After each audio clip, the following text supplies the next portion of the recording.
कहते हैं जहाँ चाह वहाँ राह, कुछ वैसा ही इस वक्त भारत के साथ हो रहा है और सचमुच ये भारत का अमृत काल ही चल रहा है। वॉल स्ट्रीट में भारत के युग की शुरुआत हो गई है। जानेंगे किस तरीके से अरबों डॉलर खींचकर भारतीय बाजार में झोंका गया है और एक अलग ही युग बन चुका है। जहां एक तरफ ये सब कुछ हो रहा है तो वहीं यूके की संसद में आखिरकार ब्रिटिश सांसद नाराज हुए बीबीसी के ऊपर राम मंदिर के मुद्दे को लेकर। जियोपॉलिटिक्स में इस वक्त बहुत कुछ चल रहा है, जानने को आपको बहुत कुछ मिलेगा। आइए जानते हैं इन खबरों को विस्तार से। ब्रिटेन के सांसद बॉब ब्लैकमैन ने बीबीसी की राम मंदिर कवरेज को लेकर सवाल उठाया है। उन्होंने कहा कि 22 जनवरी दुनिया भर के हिंदुओं के लिए एक खुशी का दिन था, लेकिन अफसोस की बात है कि बीबीसी ने अपने कवरेज में ये बताया यह वही जगह है जहां एक मस्जिद ढहाई गई थी। सत्ताधारी कंजर्वेटिव पार्टी के सांसद बॉब ने आगे कहा कि वो ये भूल गए कि इससे पहले यहाँ 2000 सालों तक मंदिर था। इसके अलावा मुस्लिमों को मस्जिद के लिए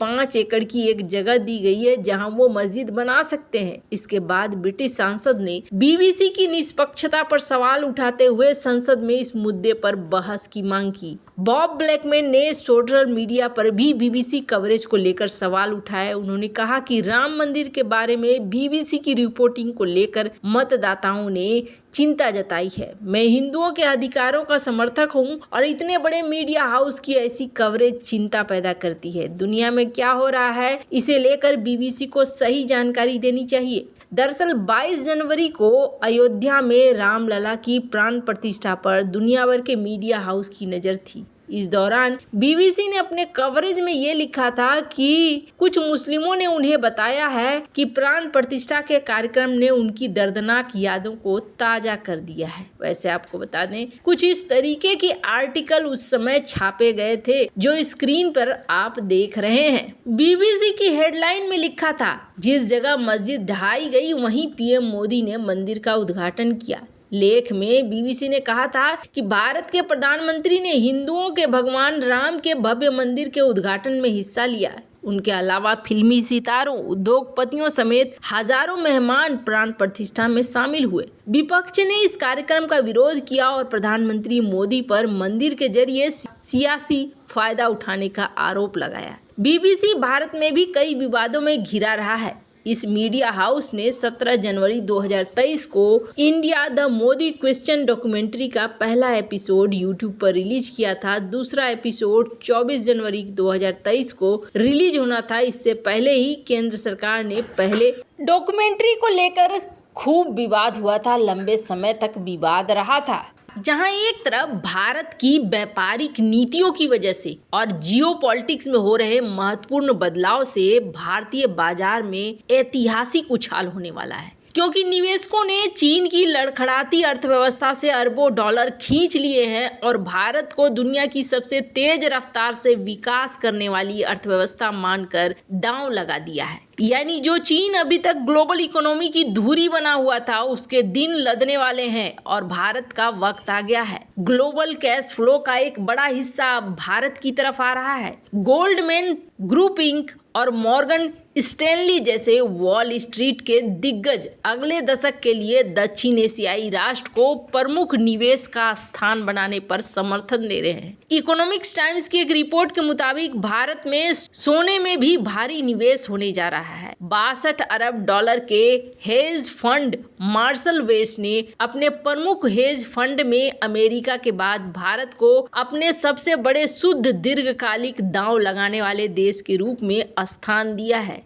ज्यूरिक स्थित वोंटोवेल होल्डिंग एजी के एक शाखा ने भारत को अपनी शीर्ष उभरती बाजार में हिस्सेदारी बना ली है और Janus Henderson group PLC fund house Bharat में अधिग्रहण की खोज कर रहा है। यहाँ तक कि जापान के पारंपरिक रूप से रूढ़िवादी खुदरा विनिवेशक भी भारत को गले लगा रहे हैं और चीन में निवेश तेजी से कम कर रहे हैं। ग्लोबल इन्वेस्टर्स एशिया की दो सबसे बड़ी शक्तियों भारत और चीन के बीच चल रहे तनाव पर भी फोकस कर रहे हैं और चीन की जगह भारत को निवेश के लिए चुन रहे हैं। भारत जो इस वक्त दुनिया के सबसे तेजी से बढ़ती हुई प्रमुख अर्थव्यवस्था है, उसने वैश्विक पूंजी और सप्लाई चेन को बीजिंग से दूर करने के लिए एक बड़ा व्यापक विस्तार कर दिया है। दूसरी ओर चीन पुरानी आर्थिक समस्याओं और पश्चिमी नेतृत्व वाली अर्थव्यवस्था के साथ बढ़ती दरार से जूझ रहा है। सिंगापुर में M&G इन्वेस्टमेंट के एशियाई एक्टिविटी पोर्टफोलियो मैनेजर विकास प्रसाद का कहना है कि कई लोग भारत में दिलचस्पी रखते हैं। एक तो चीन नहीं है जहां ऑटोक्रेट सरकार है,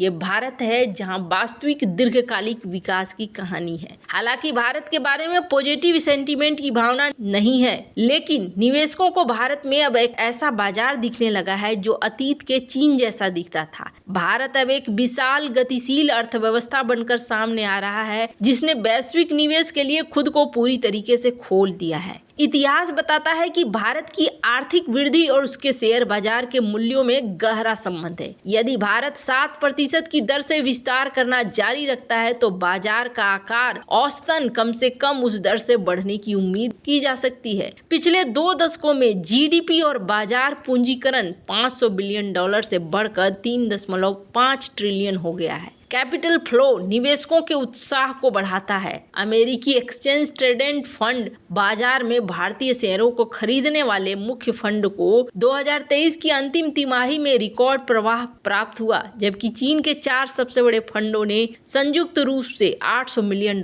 का बहिर्वाह देखा, यानी कि यहां से बाहर निकले पैसे। EPFR के आंकड़ों के अनुसार साल 2022 के बाद से चीन से ग्लोबल इन्वेस्टर्स ने जो भी फंड निकाला है उसका 50% से ज्यादा निवेश भारत में कर दिया है। और यही सब ऐसे फैक्टर हैं जिनकी वजह से पिछले महीने भारत कुछ समय के लिए हांगकांग को पीछे छोड़कर दुनिया का चौथा सबसे बड़ा इक्विटी बाजार बन गया। कुछ निवेशकों के लिए भारत में निवेश अब अगले कुछ दशकों तक सिर्फ बढ़ने वाला है। मॉर्गन स्टैनली का अनुमान है कि भारत का शेयर बाजार 2030 तक दुनिया का तीसरा सबसे बड़ा शेयर बाजार बन जाएगा। विकासशील बाजार इक्विटी के लिए MSCI इंक के बेंचमार्क में इनका वजन 18% के सर्वकालिक उच्च स्तर पर है, जबकि चीन का शेयर सबसे कम हो गया है और रिकॉर्ड 24.8% पर पहुंच गया है। जापान के खुदरा निवेशक जो परंपरागत रूप से अमेरिका में ही निवेश के पक्षधर रहे हैं, वो अब भारतीय बाजार में प्रवेश कर रहे हैं। भारत केंद्रित म्यूचुअल फंडों में से हर 20 में 5 फ्लो अब जापान से आ रहा है। जापान की सबसे बड़ी property Nomura Indian stock fund 4 साल में सबसे उच्चतम स्तर पर है। इसके अलावा मार्शल वेस सहित हेज फंड भारत की मजबूत वृद्धि और सापेक्ष राजनीतिक स्थिरता की ओर इशारा करता है, जो विकास के लगातार क्षेत्रों के बारे में आशावादी बने रहने का कारण है।